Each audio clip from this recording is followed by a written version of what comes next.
কিরে মাউগার পুরা ডরাইলিনি? মুই সিগারেট মোরে চেনস না? মুই হইলাম মরণের রাজা। হগলডির কলজা পুইরে আঙ্গার বানাইয়া হালাই মুই। তোর ওই শখের ফুসফুস দেখ কেমনে আলকাতরা দিয়া কালা বানাই। দম নিতে পারবি না, খক খক করবি, তাও মোরে ছাড়তে পারবি না। মজা লাগে না?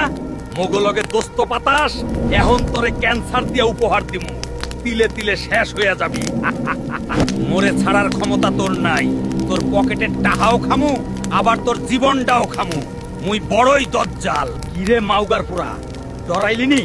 যদি বাঁচতে চাস তয় ফলো বাটনে একটা গুতা দে, আর নাইলে তোরেও কবরে লইয়া যামু কইলাম। কিরে না খাই আসুস দেখে একটা কান্দাকাটি হরো? আরে বলদা, মুই হইলাম তোর প্যাড। রোজা আইছে, আমি তো ছুটিতে আছি, রিল্যাক্স করতাছি।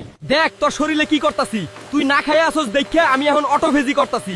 মানে তোর শরীরের যত মরা কোষ আর বিষ আছে সব পিছা দিয়া কুড়াইয়া সাফ করতাছি। তোর ক্যান্সার, ডায়াবেটিস সব দূর করতাছি। কিন্তু ইফতারের সময় তুই যে কামটা করস, দিন পর দরাম হইরা লিটার লিটার তেল, বেগুনি আর পেঁয়াজু ঢাইলা দেও, তখন মোর মেজাজটা কেমন লাগে? খাইলা পেটে এত তেল ঢাললে মুই সমু কেমনে? এই কালেই তো অ্যাসিড বানাই, বুক জ্বালাই, আর তোরা গ্যাস্ট্রিকের ওষুধ খাস। নিজের দোষ দেহস না? তাই কইলাম ভাইপো, ইফতারে ভাজা পোড়া বাদ দিয়া খাজুর আর পানি খা। মুইও ঠান্ডা থাকমু, তুইও সোয়াব পাবি। আর এইরকম টিপস পাইতে সাবস্ক্রাইবটা